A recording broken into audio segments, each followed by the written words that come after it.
Carlos, I have it. It was Tim's email and everything. Excuse me. Oh, it's empty. So what about for the presentation? We could do the same thing. What? Like how you were Oh. you're recording. You cannot minimize. CalTrans. So this isn't where we're gonna start. Oh, Do you have the other one? Yeah. yes, I know Dino. He's a fantastic guy. Well, Yeah, so it's yeah. the first what CalTrans does, and then we go, and then I'll hand it off to them for the. Not too long ago. I think he went back to the.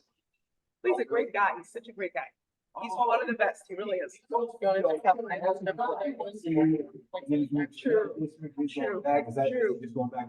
He had an opportunity to sort of like have a promotion. Why don't we just use this? He can work it out for a while. I think he was like, I think I'm okay doing what I've been doing. And then I'll choose that other guy. It's gonna be person. Well, you can still connect to Zoom if you sign it. If you go to the link, you will still be able to get in now that I have started the meeting. Yeah. I'm very nice. Congratulations. You're a man, huh? Nice. Good for you, man. All right. I'm gonna open it like I normally do, pretty much, and then I'll flip it over to you. Do you want to say anything here? Okay, cool. Do you have any? Yeah. Okay. I'll go grab the We definitely take it. You know somebody? We don't do demos. Yeah. They need some place to take it. We love it, yeah. Okay. Oh, where is it? Location, well, there's deals for location with destination. We have a second location here in Stockton. We can talk about that. So then the rest of it. But that's good. No concrete. No concrete, okay. Yeah.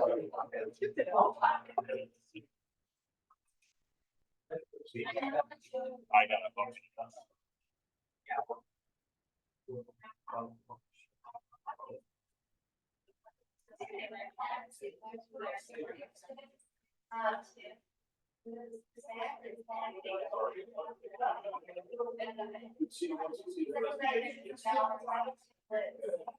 It's not sending, right? So let's just type it in. Is it a long link? No. So you're saying just screen share with your. Okay, let's just do that. Yeah.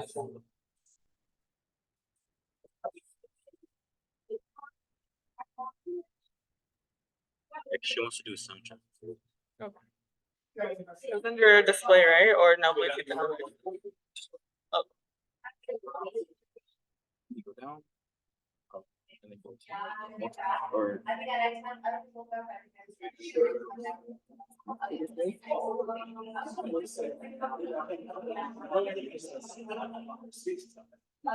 what's a cool camera? Who's a camera? Is it camera? Yeah.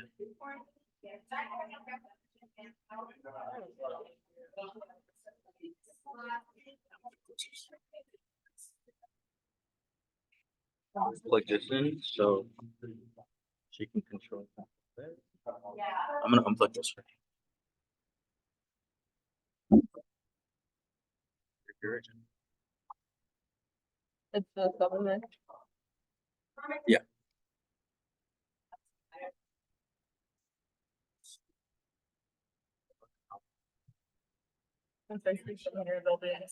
They want to speak from over there. Yeah, I'll have to go. So we'd have to move everything to that. Okay. Hey, good morning. This is Jerry with CalTrans. Just want to make sure that you can hear me since I'm presenting some of the slides.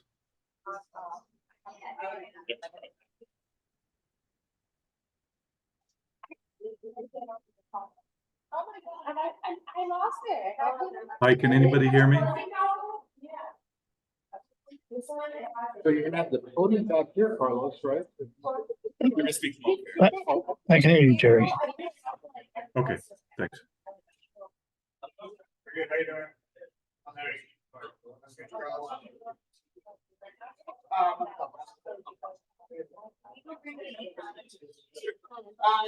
we do this.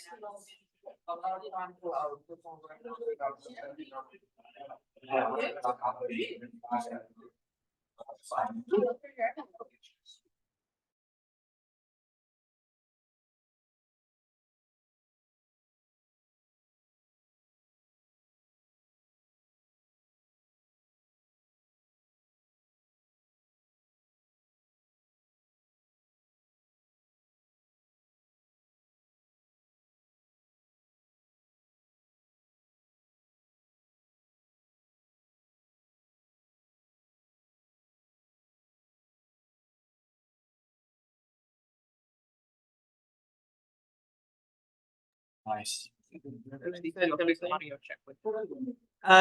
you can ask him to unmute.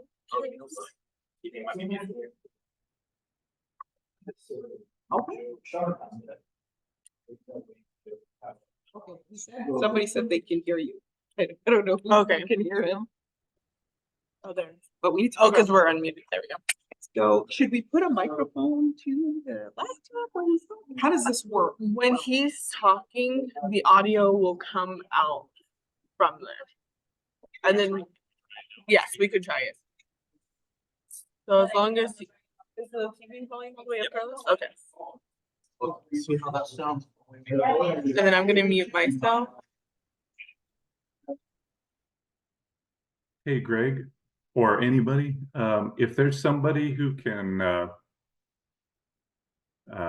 point at the screen while I'm talking, it might help. Not essential, but might be good.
No, you gotta start.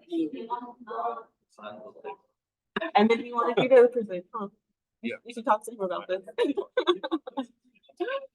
Okay, all right, well, so I'm gonna do the intro. And then, can you guys help the other people participating through Zoom? There should be, yeah, we already have 5 right now. Okay, can you be down here, because I can't read the names off, so if you can like help me. Okay, so just like, it always gets awkward, everybody introduces themselves, and then there's like a lag, and we're trying to call people out there, so I just help you. So if he's gonna speak for Carlos, So. if you're gonna speak for Percent, I think I'm gonna just use this computer so that they're not Yeah, both there, going. sit- Oh, sit there. Yeah. yes. Do you wanna, up there too? Okay. Thank you, Tina. Oh, you were the same.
Ariana, can you hear me?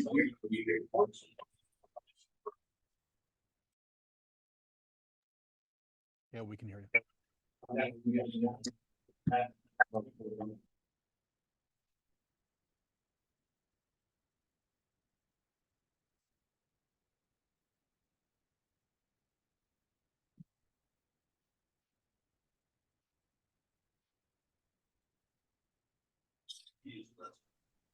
Front half, you walk in, you pass for the outside restrooms that are not outside this office.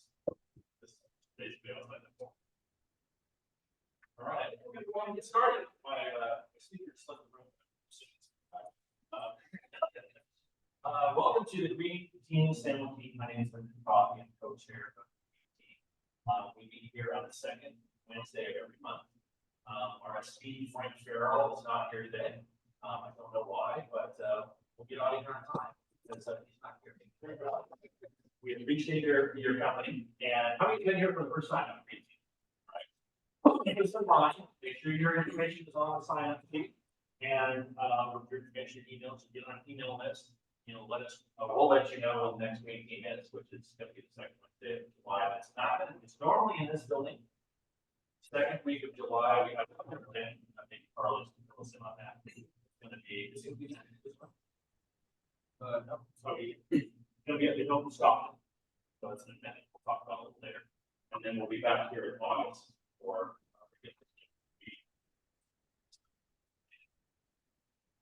first thing we do is introduce ourselves. So I'm going to start with you. Tell us who you are and who you're with.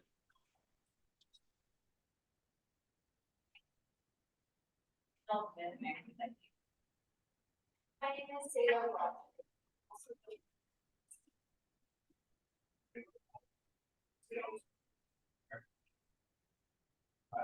Joe. I'm with the Stockton Chamber. I'm the BA coordinator. Right, sweaty. Hi, I'm Victor Randolph, and I work with PRBR group. As a leader, I work with Stockton County Economic Development. Thank you, Jerry Savon. I'm with finance. They're governments, the revenue. Christian Udack, Nelson City, and Udack, civil engineers, one of the parties will be affected by.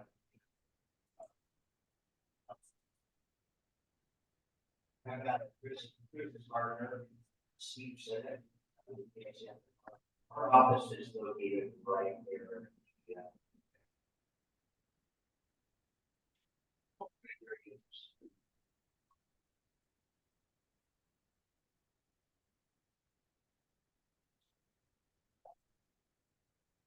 Davidson, I've been Washington County Department. It's always. My name is Julie Deanna Person. I'm also with Stockton County Department and always. My name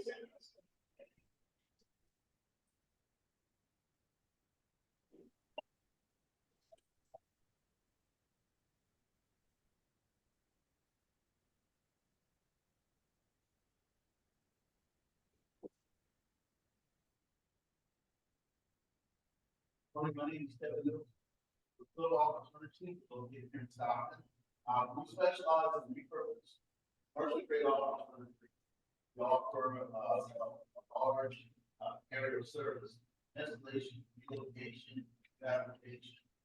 We do pretty much everything office furniture. We do and sell new repurpose office and office areas. Main reason is sustainability. Second reason is not one use material. The biggest reason why people are like less buildings. Better tomorrow for our grandchildren. I got two grandsons and teaching vision. I have some very clean water vision. Yeah, that's just a little bit about it. Really passionate about it. I like to do all everybody. He personally delivered a huge whiteboard to our facility in Stockton. Okay.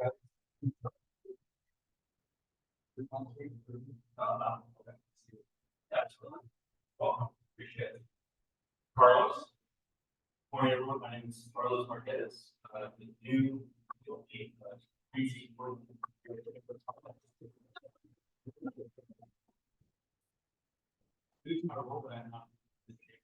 So I was not supporting for.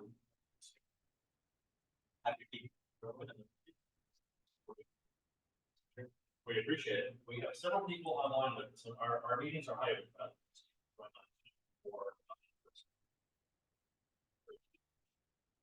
So I'm going to have them introduce themselves.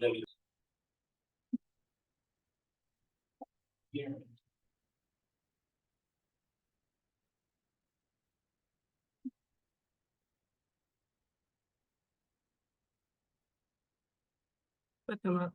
Yeah, good to see you. So. Martha, can you hear me and introduce yourself, please?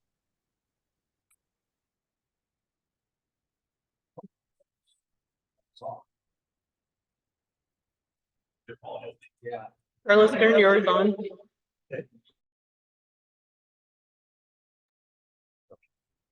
Marcia, can you hear me? Yes, Marcia Salisbury with Gasoline Cleaning Service. Thank you. Eddie, are you there? Yes, I am. Good morning. Go ahead and introduce yourself.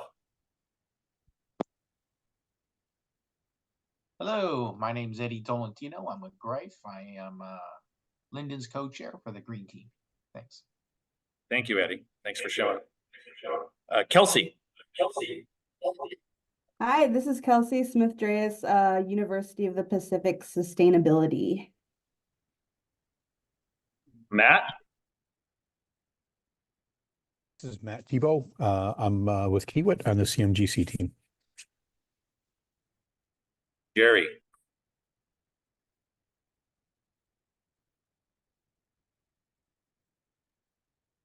Hi, Jerry Prigmore with CalTrans Central Region Design Services in Fresno.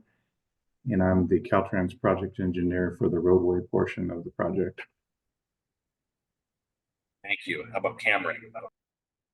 Hi, Cameron Fernandez. I'm an engineer with Kiewit, part of the CMGC team as well. Jay Vine or Jay?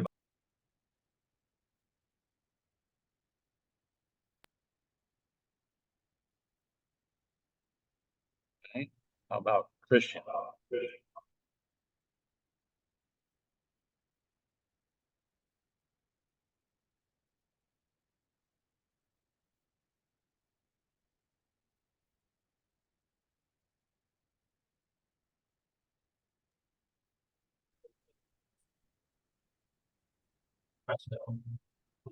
Any presentations?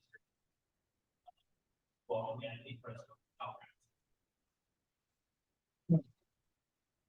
Thank you very much. My name is Anthony Presto. I'm in public information with CalTrans District 10. And with me today is Dina El Nikal, and she is a project manager at CalTrans District 10, and she's leading the project of the Stockton Channel Viaduct. We also have Greg Mix from Kiewit Construction, and on the line is Jerry Prigmore, right? And he is also from one of our CalTrans offices. So we're going to do kind of an extended presentation for you, explaining where we are and the plans for the Stockton Channel Viaduct. It's a huge project, and it really needs some time to explain what's going on. That's why we have several people talking about several different parts of it. But I'm going to do kind of do the opener, kind of the opening act for the headliner, just to tell you a little bit about CalTrans and what we do. And it goes much farther beyond what everybody thinks CalTrans is, which is 5 guys leaning on their shovel standing around a manhole, because there's a lot more to it than that. CalTrans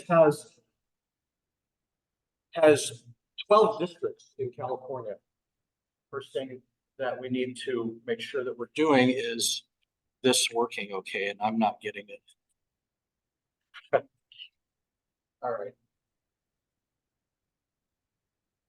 Hello? Morning. And included with managing over 50,000 miles of highway, we're also managing intercity rail service and helipads and, you know, hundreds of bridges and airports. Now, bringing it home to where we live, this is District 10. You've heard us say, I'm from District 10. There's 12 districts. Our district, can we go back one, please? Go on Google Earth and see if I can find it. Wow, you're just really anxious to get out of here. It's like. So CalTrans District 10 covers Alpine, Amador, Calaveras, Tuolumne, Mariposa, San Joaquin, Stanislaus, and Merced counties. Part of that is the Port of Stockton, and also included in District 10 is Yosemite National Park. Thank you. Our leadership consists of the director, Tony Tavares, statewide CalTrans director. He answers to the California State Department of Transportation, the governor, and of course to you. Our boss locally at District 10 is Acting Director Grace Magsaya. Thank you. This is the meetup. There are 4 foundational principles that we operate with at CalTrans, and we try to make sure that these principles are included in everything we do, every project, every time we look into anything, as they're the most important aspects of every project that we do. And the number one thing, always the number one thing for us is safety. Whether that be letting you know what's up ahead on the highway, or making sure that you've got chains when you're going into the mountainous areas during the winter, protecting you from every aspect on the roadway, widening the highways, maintaining them, of course, trying to improve them, looking at everything and every project that could somehow make those roadways safer. And we could talk about, you know, making the roadways safer and putting in rail guards and making the highways wider and all that kind of adding lanes all day long. But when it comes down to it, at the end of the day, these highways are only as safe as the people who drive them.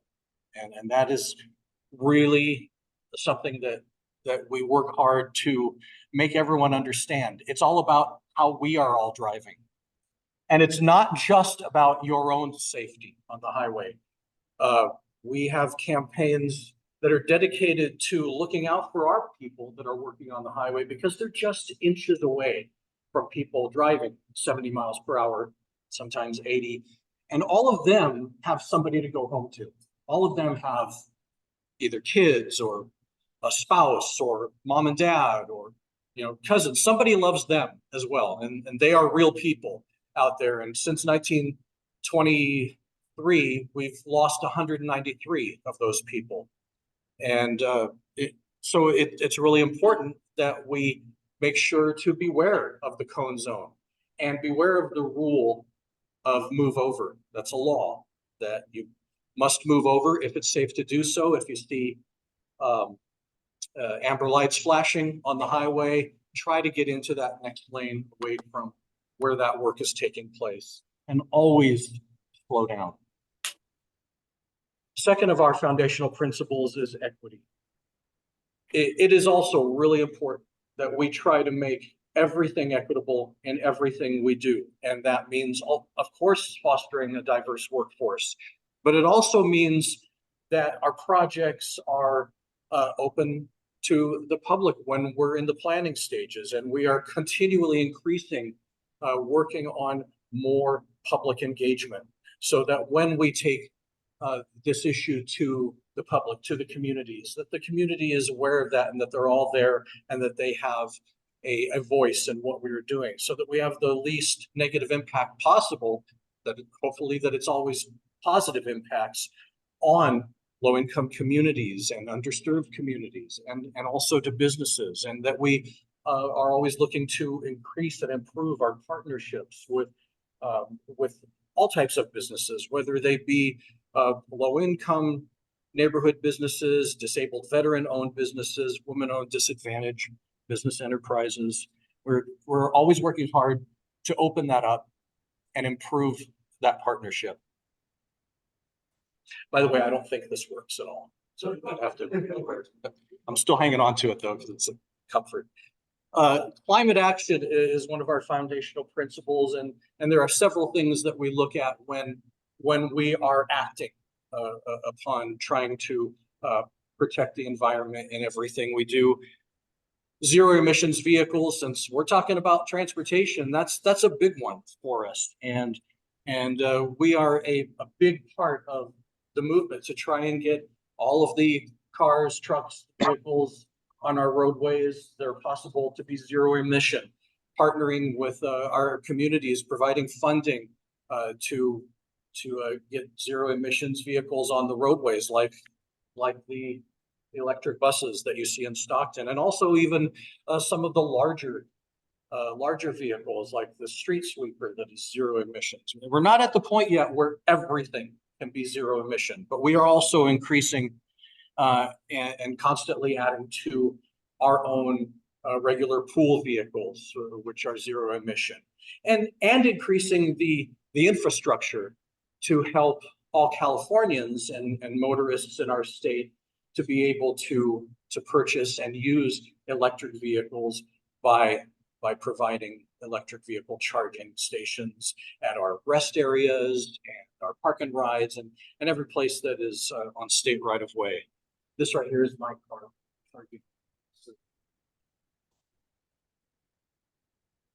We do that for our employees as well. We definitely want to foster that network and try to encourage people to provide electric cars and encourage employers to provide the tools that those people need.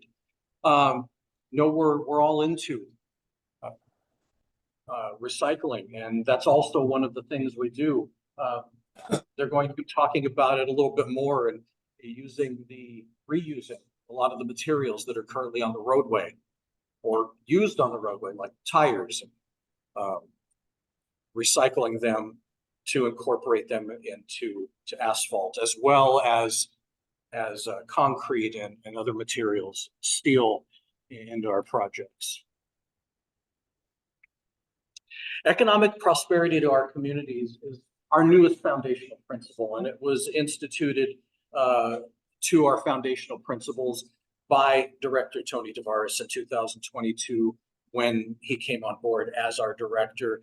And it's also just as important in the realm when we talk about, well, look, a ribbon cutting.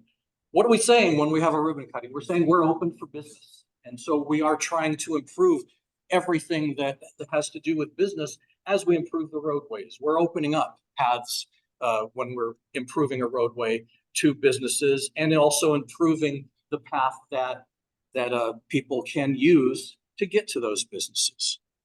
That powers our economy. So Clean California is also a part of all of this, as it institutes all of those different foundational principles in what we do. And this is an initiative that was brought up by the governor a few years ago to help not just clean, but beautify our community and all the communities in California by cleaning them up, by rebuilding certain areas, providing some funding to communities so that they can do things like rehabilitate parks so that they're an improved public space.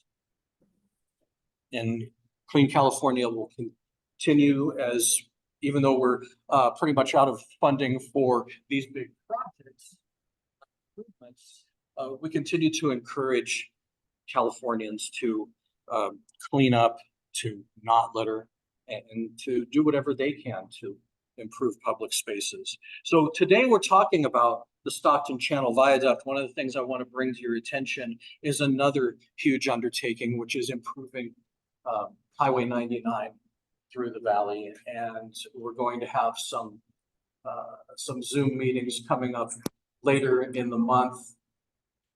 You might want to take a look at your phone number, maybe the email there, take a picture of that if you're interested in providing your voice on how to improve Highway 9, since it's such an important artery in California. And also be checking our website and our social media, because we are on Facebook and what used to be Twitter, which is now X and Instagram and Threads. And that is about all I have. If there's any questions for me before I move on to the main show. Okay? Yes. They say, do you have any advice to people who are trying to get a job with CalTrans beyond applying? Beyond applying through our website, that is really the only way to do it. Exactly, yeah. You know, if you're in public information, you can contact me directly. And my email will be in a later part of our presentation. But, you know, working for the state is great. You know, there are great benefits. And believe it or not, opposed to public opinion, we work hard. And at CalTrans, we work extremely hard, and we're proud of the work we do. And those of us that are working at CalTrans are really, we really care about what we do. We feel that it's a very important job. So I would definitely encourage anyone who is interested to work for the state to go to calcareers.com and take a look at that. And you can give me a call or email me for further advice. I don't have any problem with that because I think it's great. But I would like to move on to the second portion of our presentation. I believe that would be next. And if you want to hang on to this for support, you can, but I would suggest just using the arrows on the laptop. Okay, that's good advice. I appreciate that. Right. I know there's a couple of comments in the chat. I'm gonna get out of the way. No worries, no worries. Okay. All right, well, first I wanted to start by thanking the chamber and the green team for inviting us. We were here certainly in March, and I think it was just not a green team presentation, certainly, but was more of a chamber presentation, which I think led to this particular one. So we do really appreciate it. I think this has been a fantastic venue for us to be able to communicate with the community. Much of the developments that have been going on with the project. It's going to be a significant project that will quite impact not just, I think, Stockton, but perhaps even the region. I think it's important for us to continue to kind of keep the communication going. You know, believe it or not, things that are said in meetings like this, we take it back, we think about it, we go back to the drawing board and we consider them, and we see how we can make our design a little bit better and how we can improve things during construction. So I'm gonna see if I can advance this way. Oh, these ones. Does it take a while, or am I doing it wrong?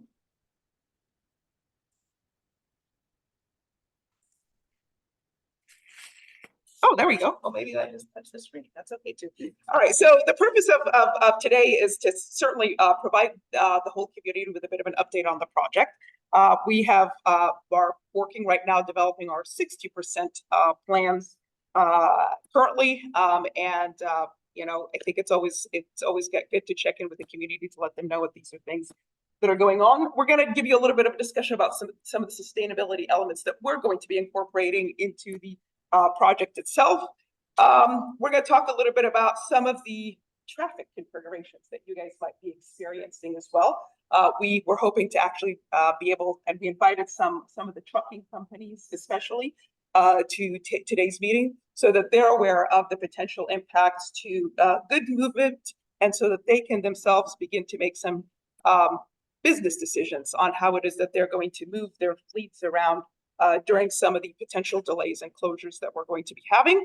And certainly we'd like to have opportunities to partner with the community. There are some fantastic businesses that we just met chatting this morning, and there may be some opportunities for us to be able to collaborate. I don't know if this will. There we go. This will work. So again, my name is Dina Nicole. Go ahead. All right. Oh, you can't. I'm so sorry. Apologies. Give us a minute. See if we can correct that. Again, my name is Dina Nicole. I am the project manager, and my formal title is the corridor manager in District 10. Greg will be taking on a portion of the presentation. Okay. As well as Jerry. So Jerry is the main or prime design engineer for this project. Greg Mix and the Kiewit team are a heavy civil contractor who CalTrans has contracted with to assist us during the pre-construction phase, so the design phase. They're giving us a lot of advice on the means and methods of how it is that we can go about this project. And throughout the process, if in the end we can agree on a fair price between our estimate and their estimate, we may very well potentially award the project to Kiewit. Okay, so we're going to do a quick project overview. The purpose of the project is to rehabilitate or reconstruct the two bridges that span the Stockton Channel Viaduct. Those bridges are built from the 1970s. So they were built according to 1970s standards. Those standards have definitely changed since then. Heck, the vehicles that we drive now are quite different. The trucks that are available on the road are significantly different. And so it made sense to certainly bring that particular, those two structures up to current standard. They are about half a mile long. And one of the things that we're going to be looking at is providing a little bit of cast in place segmental construction and a little bit of precast segments for the girders. We are looking at multiple options as we stage the project forward. We were originally looking at 4 stages. We were trying to figure out ways how to make sure that the project is a little bit more efficient in terms of schedule and certainly in terms of cost. So you will see that we're going to try to actually move it down to 3 stages. And we certainly did have a construction manager general contractor, which is the term several people kind of mentioned, but nobody actually spelled it out for you. A construction manager is basically very much what Kiewit is. They come in with their construction expertise to provide us a lot of expertise during the design phase. And if we award the project to them, they become the general contractor of the project. And this is a competitive process when we advertise it. So they were the winning contract, at least for the pre-construction portion. Okay. One of the things that was becoming kind of challenging was the constant maintenance of the project, of the bridges. When the bridges were constructed in the 1970s, they utilized sort of a thin layer concrete deck on very widely spaced beams. And we had a really huge skew on the bridge, and you will potentially see it in maybe one of the other pictures. But usually you try to create a perpendicular construction, and in this particular case, you will see the columns at a really significant skew. That generally kind of creates significant damage whenever cars go on it. You will sort of see the bridge sometimes feel like it's bouncing a little bit. And that generally sort of promotes the constant wear and tear, where we have to constantly shut it down and go in and repair it. So that's one of the things that we're trying to do, correct this skew, go back to some normal weight concrete and update many of the standards on the bridge. Okay, this is what the bridge alignment looks right now. It's the lining on the red, the yellow or the green, which the combination of both is how we're going to be shifting the bridge a little bit. Okay, so you can see sort of number one, it looks like it's going to be a little lighter, which that's the plan, partially for the staging of the traffic. Do I have to press one more time? Play. Oh, there it is. I think I have to do it from here. Okay. And I hope it's working. It's okay, so there it is. It's gonna be a little bit slow. So as we start, we're going to start with the southbound bridge first. That's going to be our first stage. We're gonna start with the outside. So the left is the southbound and the right side is the northbound. We're going to start constructing from the outside of the southbound bridge. That will be our first stage to demolish. And we're going to end up squeezing or trying to have three lanes on the southbound bridge during that particular phase. It's a little slower, but I think it's just the size of the video. We eventually, once the outside portion of the bridge gets constructed, we shift the traffic to that portion, and we start working on the inside portion of the bridge, demolishing that and reconstructing it. So that becomes stage 2, and hopefully you'll see it a little slower than I hoped it would be. And then afterwards, we go to the northbound bridge. We stage the northbound traffic onto the southbound bridge, the newly constructed southbound bridge. We demolish the whole northbound bridge in its entirety. So you can see here's the outside of it, getting constructed and shifted a little bit. And then the inside after that. It is extra slow today. So that's the inside of it, reconstructed and reconstructed. And then now the southbound and the northbound traffic will be sitting on the southbound bridge while demolish the northbound bridge and reconstruct. And that will be the new configuration of the 2 bridges after that.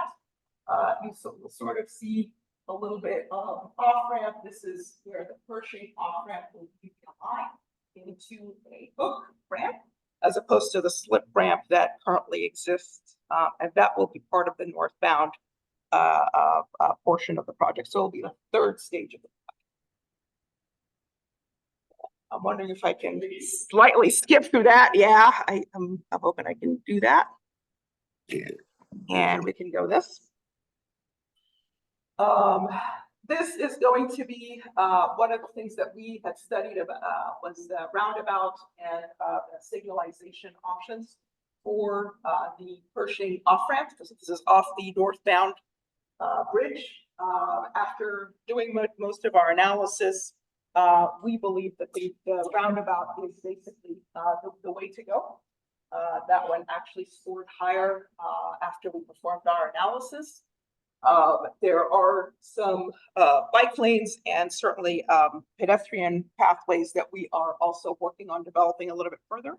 We actually had a really good presentation last month with the residents along Pershing Avenue at the Hagen Museum, where I think we went in depth with that particular design as well. More than happy to share it with anybody who's interested in that one. This is approximately the project schedule. So we certainly have completed the environmental document phase of the project. And we had project approval back in June 2021. We completed our procurement of the CM in 2023, February 2023.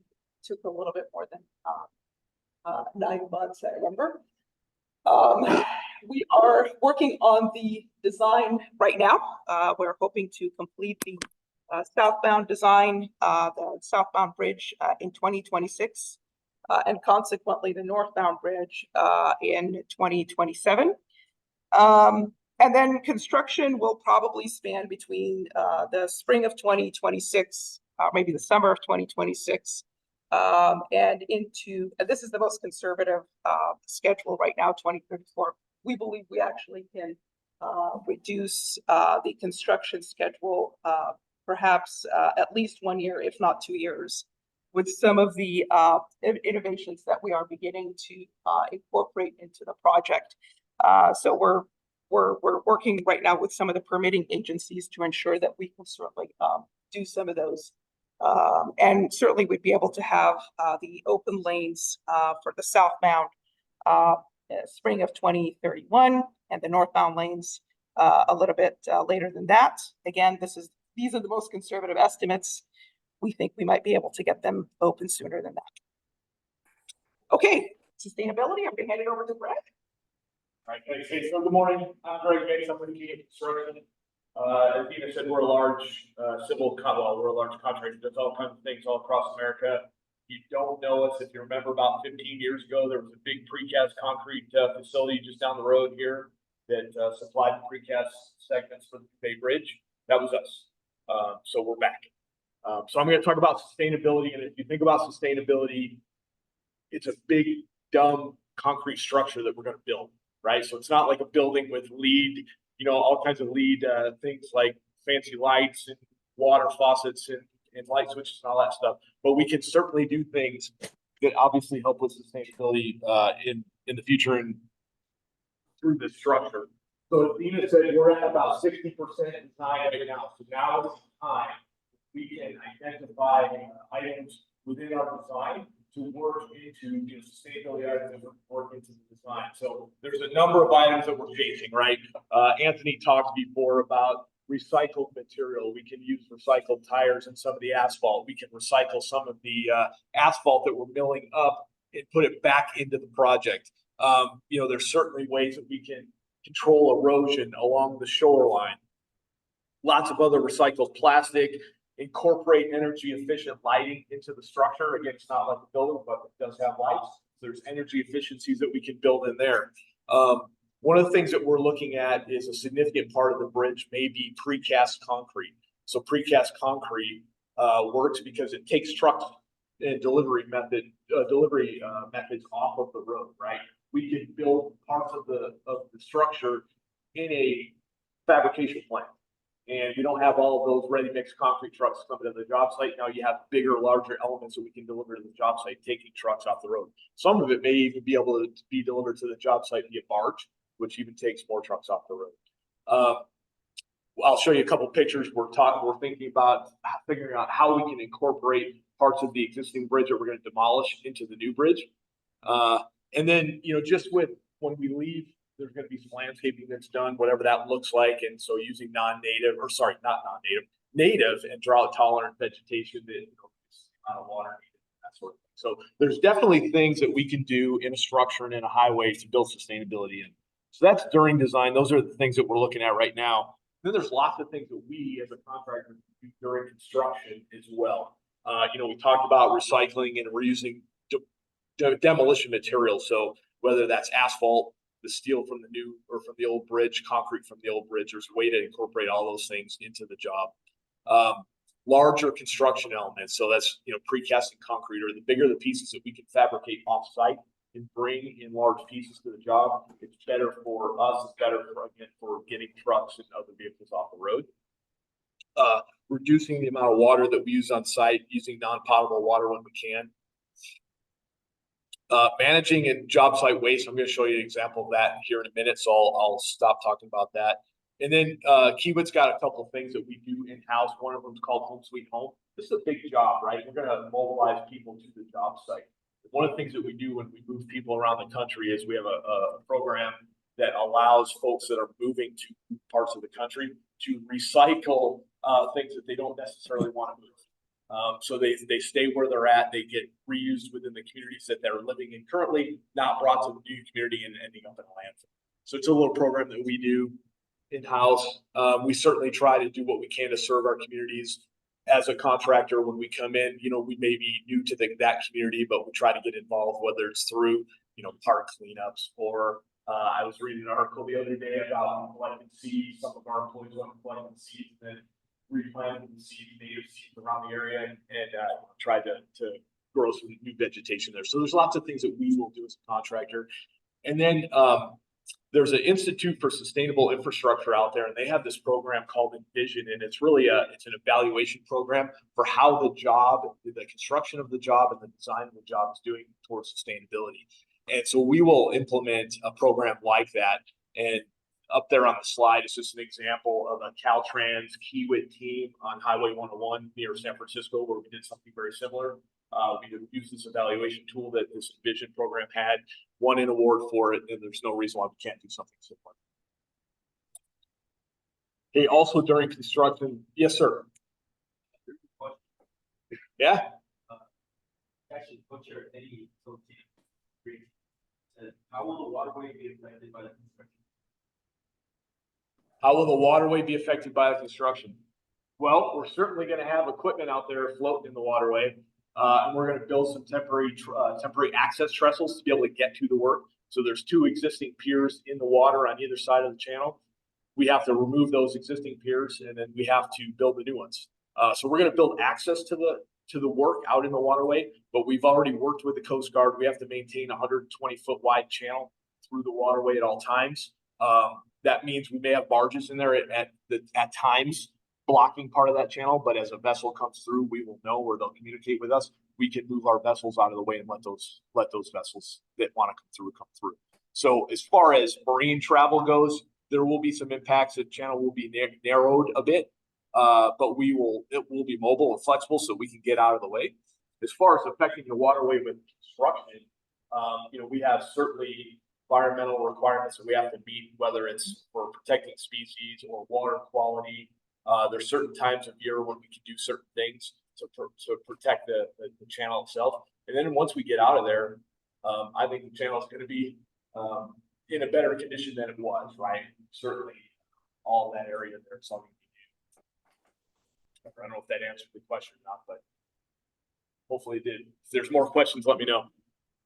Other things that we can do for sustainability during construction is electric vehicles. Kiewit's got a large electric vehicle fleet. Anthony showed a picture of the charging stations at the CalTrans office as well. That picture down there on the bottom is my office in Fairfield. We do the same thing, right? We've got electric vehicles that we plug in, and we can do similar things on the job sites. We use electric equipment. The picture there on the right is tower cranes. We plan to have a couple of those tower cranes at our job site here in Stockton. They're plugins, so that's a good thing. And then just for curiosity's sake, that picture on the left is a 250-ton crawler crane that we have down in our yard, one of our offshore oil platform yards in Ingleside, Texas. It's the first and only electric crawler crane in America, and it's working for us. So those are the types of things that we can do. I don't think we probably won't bring a 250-ton electric crawler crane to this job, but those are the types of things that we're always thinking about trying to work through on some jobs as we go. Hey, the other thing we can do is use local materials, right? We talked about precasting concrete. If we can build precast concrete close by and there's certain facilities or local close by facilities, we can minimize the amount of travel time across the state or across the country. Rebar, we can get rebar close by. Post-tensioning strand, it's steel strand that we use in the structure that we build. The Sumited wire builds post-tensioning strand right here in Stockton. And all of the strand actually for the new Bay Bridge came from Stockton, went to the Bay Bridge. So there's no reason why we couldn't do similar here, source local materials. Certainly roadway services and aggregate as well. There's lots of materials here sourced locally. And then certainly recycling. The picture on the left is the Gerald Desmond Bridge demolition that we did last year, but we demolished 13-foot tall steel girders, very similar to what's going to happen here in Stockton.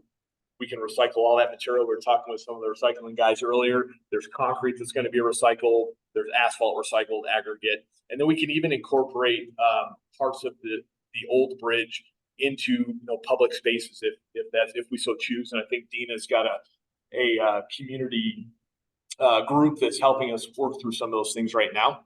The picture on the bottom right is the Bay Bridge. It's a little public space that we built at the Bay Bridge, and we took pieces of the existing bridge or the bridge that was demolished and incorporated them into this public space. So that table that you see there and that handrail, that's all built out of old Bay Bridge steel. So we could do something similar here too. Okay, and then the other thing that we would do during construction is divert as much material from landfills as we can. This is just an example of a job that we did elsewhere. And, we track every bit of waste that leaves the job, whether it's recycled material or, whether it's steel or concrete. And in this particular job, we segregated wood, we segregated metal, cardboard, paper. You can see all of that.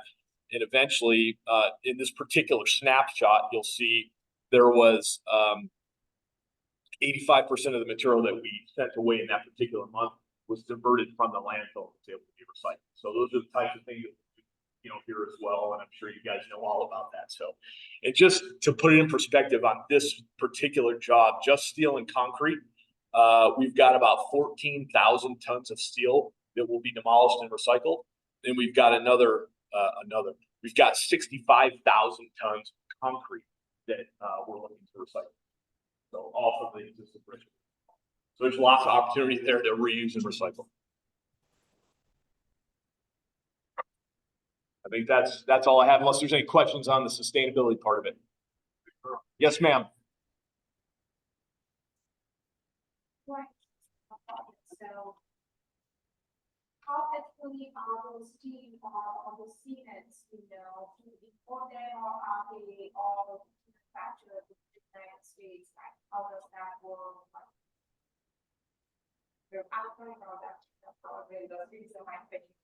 Yeah, so that's a good question. I don't know the entire answer to that. I do know that a lot of the animation cement are imported from other countries. But we also have a buy America laws that we have to work with and support. That's a better question for suppliers. So I don't know that specific. But all the aggregates certainly have all. Because it's not just not cost effective to bring it across the country. What about steel? Steel, well, not planning on structure at the moment, it's all planned to be, constructed way, reinforcement, still all that. It's just because of the federal funding in California also has, that, limit where we purchase. Yeah, thank you so much, because I think I said I need to go.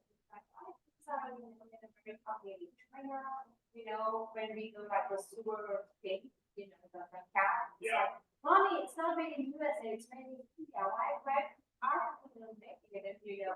So that's an economic concept, right? It's not local. Yes, there's a lot of federal funding, so federal funding requires all that. That's one of the very specific questions on mechanics, that or cement, that, but again, those are aspects. Thank you. First, a question about steel. But this is Stockton, have a large steel provider in town. Part of our fund. Is that something that goes? Supply steel and water. Oh, yeah, absolutely, yeah. So absolutely, regardless of those mentioned strand steel elements, I can think of that we actually come to. Right now, the design for it is not structural steel, it's concrete.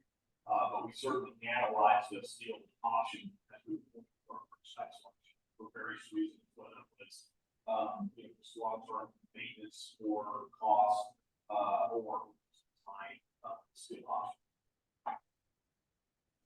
Yes, sir. My team gives me a really hard time about machine construction products.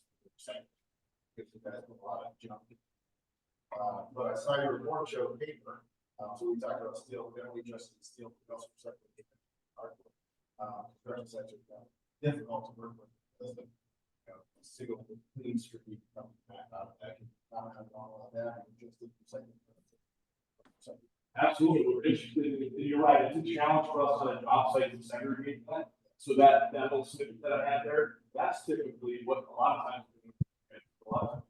So now it makes we'll take mixed, as long as it's not mixed with concrete.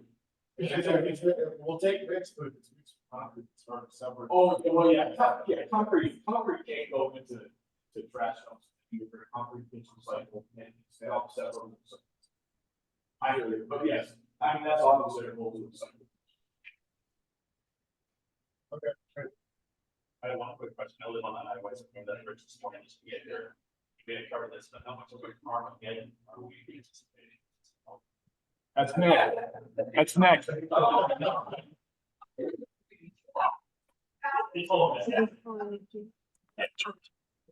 All right, so next is Jerry Prigmore. So Jerry, we'll let you take the show. Jerry's remote. Okay, thank you, Greg.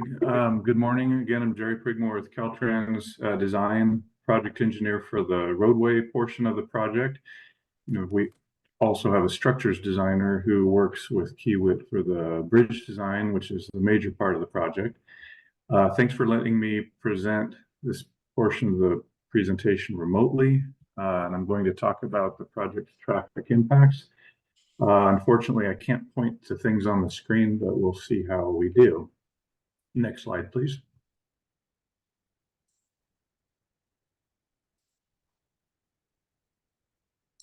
Okay, first I want to talk about the project's construction staging. Of course, on any large, complex highway or bridge project, it has to be constructed in stages because we can't shut down an entire major facility for the duration of a long project. So CalTrans strategy that we're pursuing is to construct the Stockton Channel Viaduct in 3 stages, which the first is shown here. First, please note that we derived this exhibit from CalTrans construction plans, and because of the way we orient our plans, which I won't go into here, north isn't always up. And for this project's plans, north is actually down and to the right, and the bridges run from southeast to northwest, which means on these pictures, southbound traffic is going from right to left on the plan, and northbound traffic is going from left to right. You can see at the bottom part, you can see the plan view. We're looking down on the project, and up on the upper right, you can see cross sections. And those show what it would look like if you slice the project in like a loaf of bread and looked at the cut end of the loaf, looking from southwest to northeast. Or I'm sorry, from southeast to northwest, south to north. You can see the corresponding red, yellow, and green areas in the cross sections above and the plan view below. In the cross sections also, you can get a good picture of the bridge types that Dina mentioned previously. You can see the red, yellow, and green are the existing structures. You can see the existing ones are a thin concrete deck over steel plate girders. And then you can see the cast in place concrete box girder for the portion of the new bridge that's over the channel. And in the cross sections, you can see that the southbound traffic first is reduced from 4 to 3 through lanes and shifted to the inside half of the bridge, shown in yellow, while the outside or red half is being demolished. And the outside half of the new southbound bridge, shown in orange, is being constructed. And you can also see that the northbound bridge is untouched during this stage and the next one, and northbound traffic is unchanged. We maintain 4 through lanes and the auxiliary lane that goes to the Pershing Avenue off-ramp throughout stage 1. Okay, next slide. Okay, stage 1 constructed the outside half of the southbound bridge, and stage 2 will build the inside half.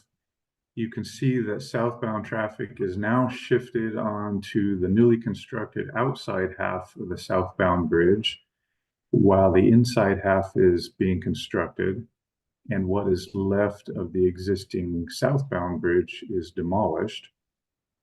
Southbound traffic is still reduced to 3 lanes, and the northbound bridge still isn't being touched, and we're still not changing northbound traffic. So with stages 1 and 2, we complete the southbound portion of the project. Next slide.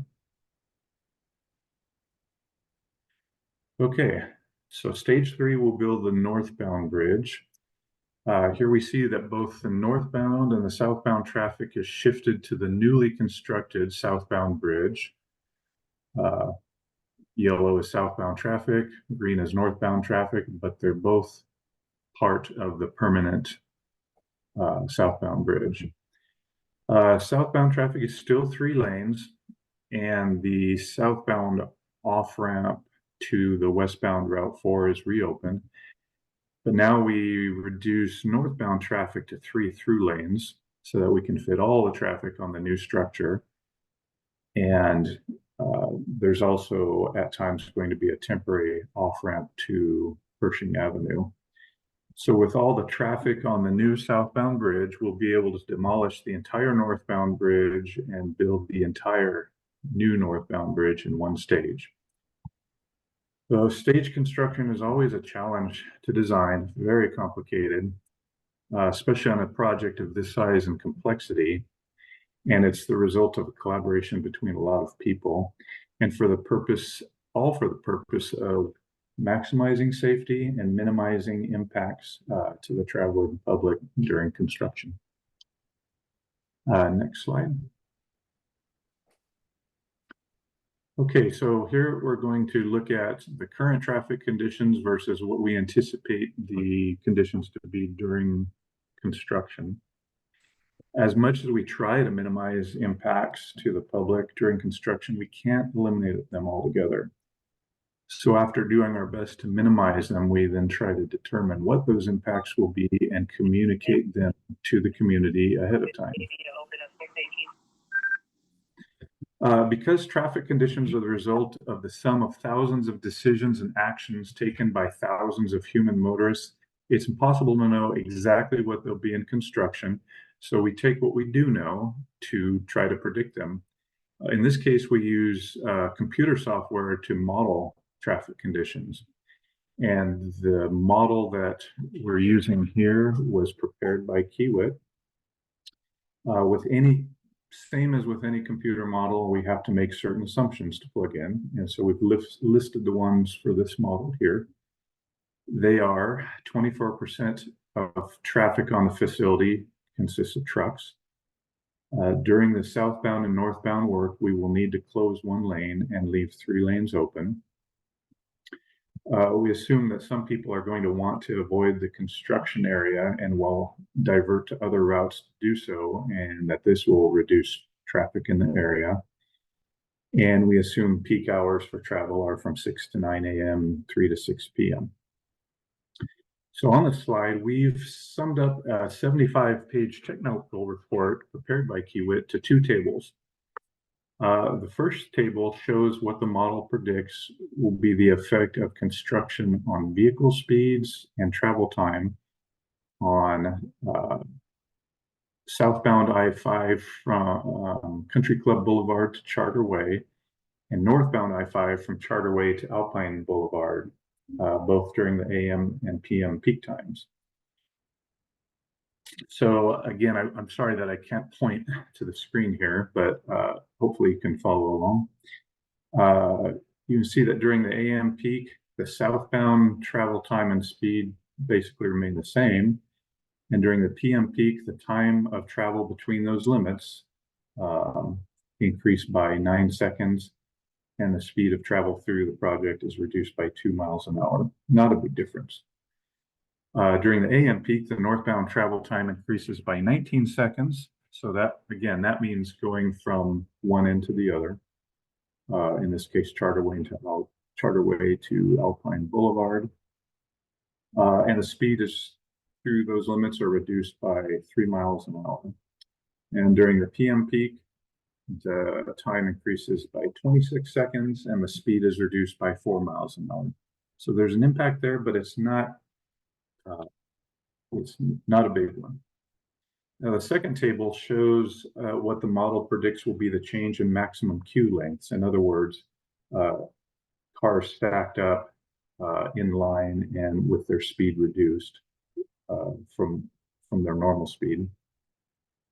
So for the southbound Fremont Street exit, we can see in the AM peak time, thanks for pointing, we can see an increase of about 350 feet to the queue length. Notice on the no lane closure AM and no lane closure PM that there's already queuing happening. So we're not introducing queuing where there is none, but one of the impacts will be increasing the lengths of the queue on southbound Fremont Street exit. So we see an increase of about 350 feet for the AM, and during the PM, about 3,200 feet, just over a half a mile. Now for the other locations, southbound Charter Way exit, northbound Route 4 entrance, northbound Pershing Avenue exits, the model is showing a decrease in the queue length, which is counterintuitive, not what we'd expect. There's several reasons for that. I won't go too far into here, but partly it's due to the prediction that some drivers will choose alternate routes to avoid the construction area.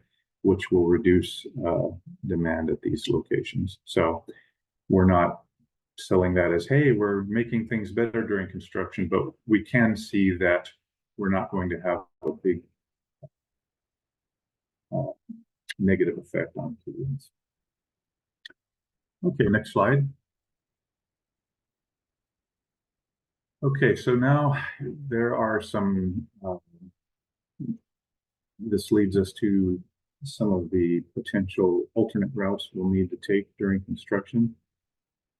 Because of occasional short-term ramp closures and again, desire for motorists to no, they're not going to enjoy it, to avoid congestion around the construction area. It's necessary to have some alternate routes available. So these may include 8 Mile Road to the north, Charterway to the south, and then Highway 120, which is further south. How the diagram runs through Manteca.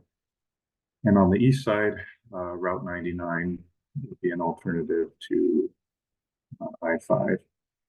And then also traveling at times outside the peak hours can help. Okay, next slide.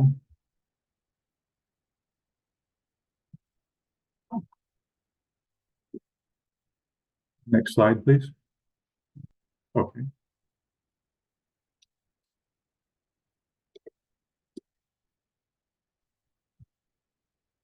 Okay.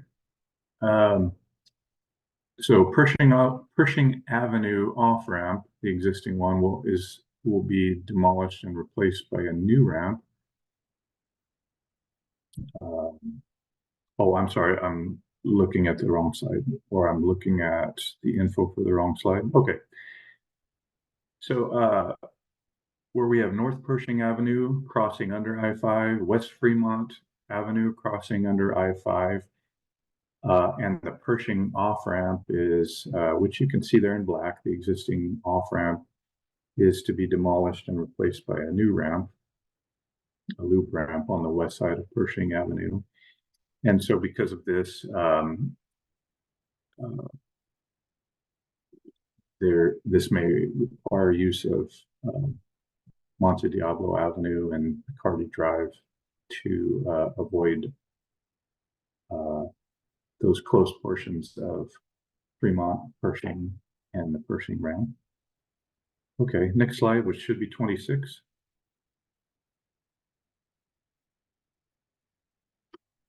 Situation where the Fremont on-ramp and off-ramp had to close, so cars couldn't get out off the freeway at that location.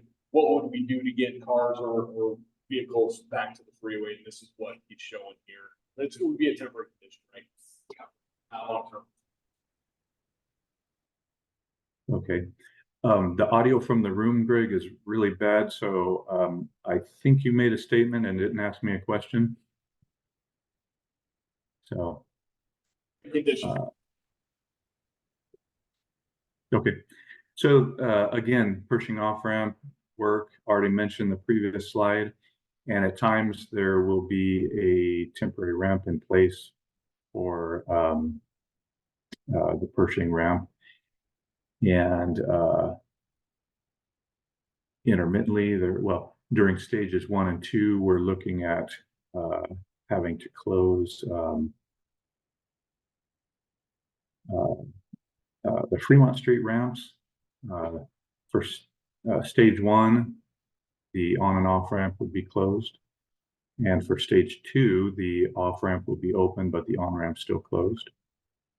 And so again, in order to access to and from I-5, we possibly will require the use of Monte Diablo Avenue and Picardy Drive. Next slide.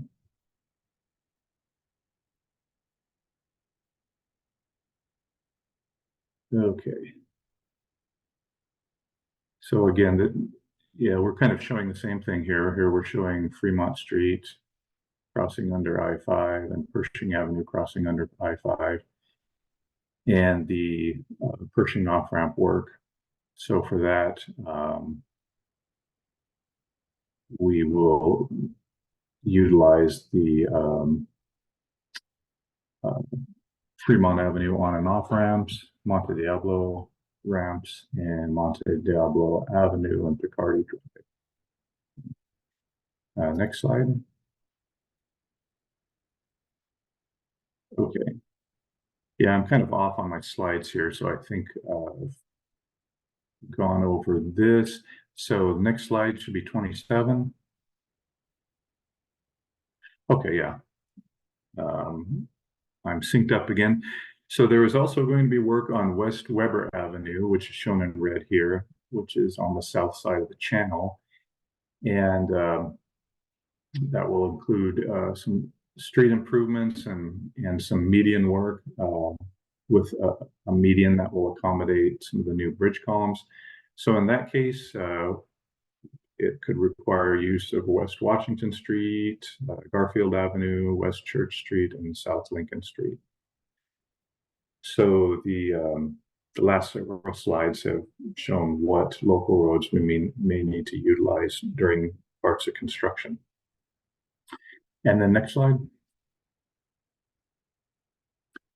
Okay, and then finally, the eastbound Route 4 to northbound I-5 connector will need to be closed during stage 3 because stage 3 is when we do the work on the northbound bridge. And so there will be a portion of the time during all of the stages when we'll have to close that connector. And so in that case, we may require temporarily routing traffic down to Charterway.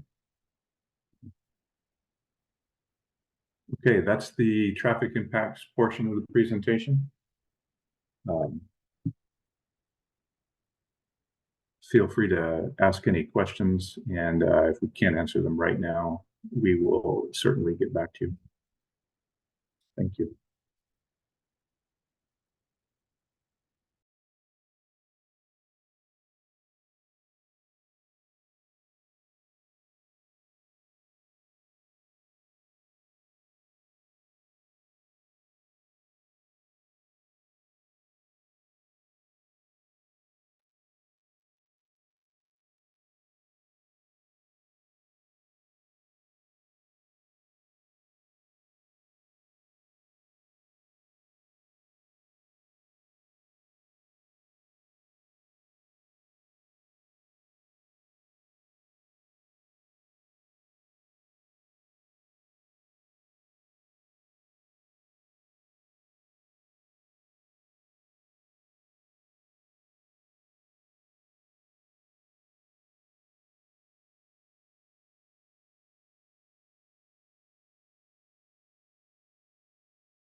Great.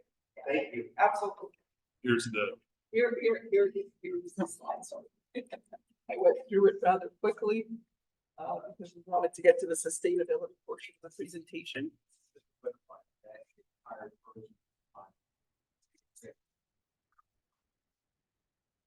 We'll show you right here. Yeah, we'll show right now. Pershing intersection. Yeah, you know what I'm talking. Yeah, hopefully we'll show it here.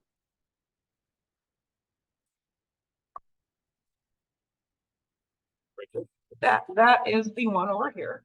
So when right now what you have is the slip ramp, the slip off right there. That's the one that you have, and certainly one that lands in front of people's houses if you can look like at the very top part of the picture, and the little little minor hook, I guess, that goes into a stop sign if anybody, I guess, wants to come in and make a left turn.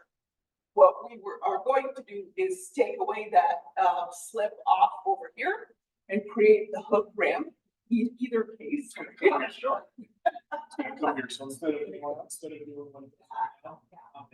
it's gonna go over here. And to land on the opposite side of the street. Right here to a.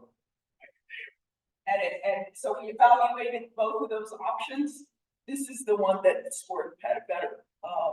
And it was for a variety of reasons. Generally speaking, I think it improved safety quite a bit. It slowed people down. That was really important. It certainly, it's a cheaper I mean, I think this is the answer is, I can slow them down here.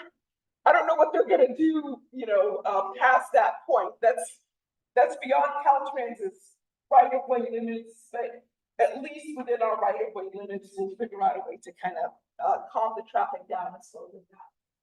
So yes, this is going to come out in the subsequent environmental document. You should see that particular. I answered your question, and I don't know if you're quite picturing this location. It's kind of hard to see because the on-ramp, Uh-huh. is that where it's gonna be crossing the off-ramp? Because that little section where you have it around, is there an on-ramp right there? There is an on-ramp that goes past the hook. That's right. They will be side to side. Correct. You want to? That's slightly after the gate. The Hagen Museum is a little bit farther down. Okay. Yes. Yes. Any other questions on traffic or anything that Jerry had? Okay, we'll I'm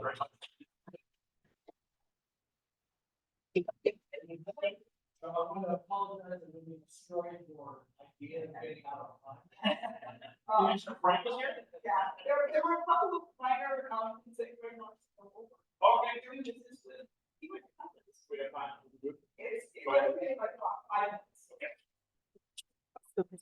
Okay. Thank you. I think you're all gonna get a copy of the presentation, so what's here, if you have any questions, you'll get it, right? So while I'm just talking, so the first slide is gonna be called doing business with CalTrans, so Anthony's got some pamphlets here, so if you're a subcontractor, supplier, small business interested in doing business with CalTrans, this is information on how you get registered. That would be the first slide that you see up there. There's QR code with information, pamphlets. And ultimately, if you wanted to be a subcontractor, Keegan or any other contractor, you'd have to be registered to the program. CalTrans. So, so that's the first part of the slide there. There you go. Yeah, and you'll get the presentation, so you'll be able to see the QR code.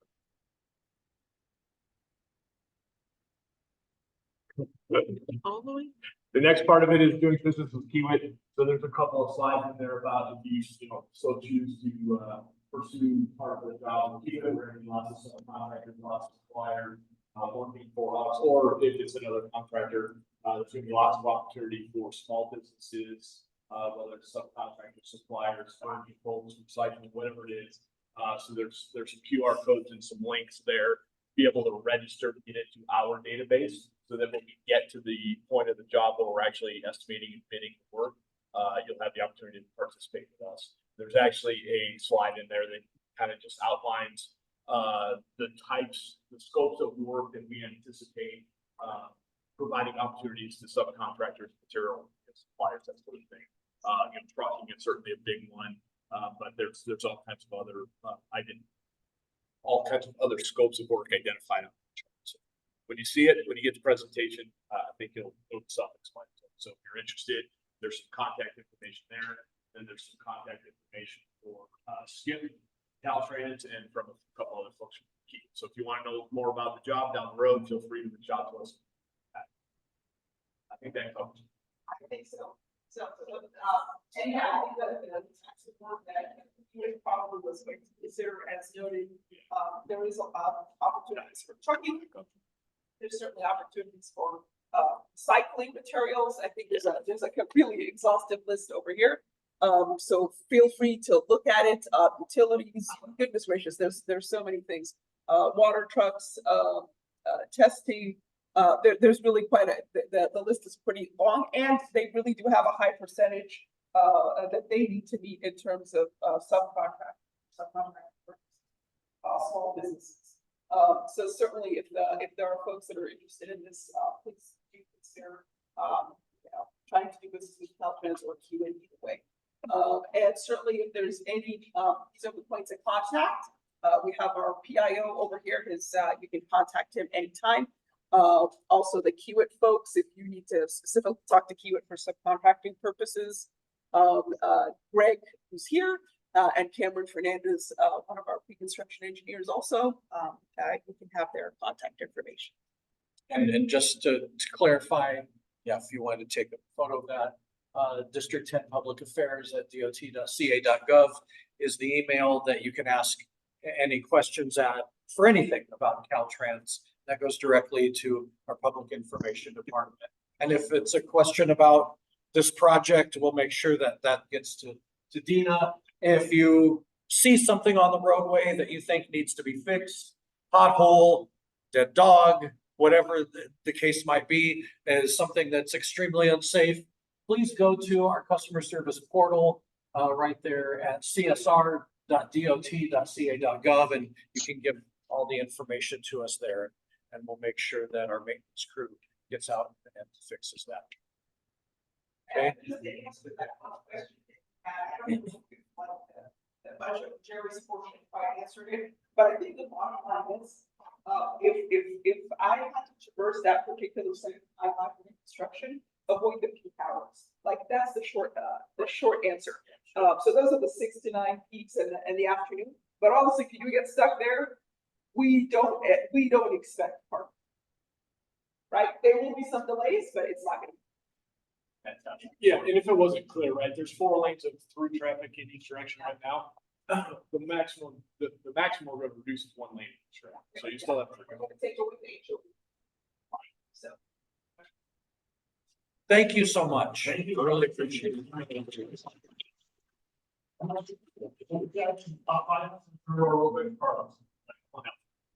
Yeah, so update on the RMC, we're around clear January, so we're working on our report. And then for the next event in July, it's just State of Water. So that should be exciting. Please RSVP for that. We're going to partner with the city about how water. But public works. That's your flyer. That's a little of the BTV slide. That's and then in August 14th, we'll be back here for a special presentation.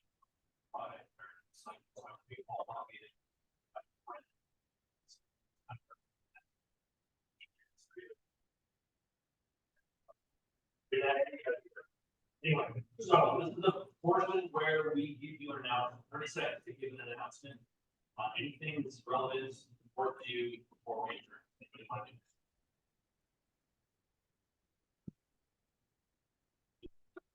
I'd like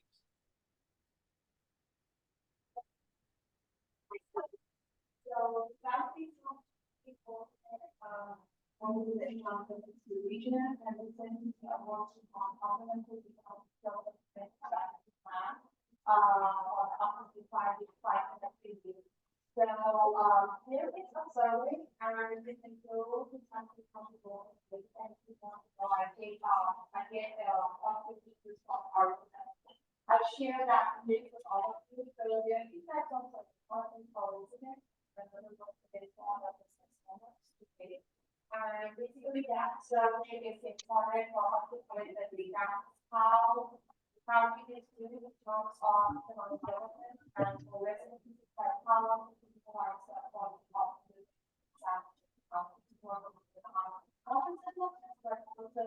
working with the department. So I really here with all the survey at that point to the department so that all the points of the organization and participate. Thank you. Thank you. The last time before we return forward, I'd like to say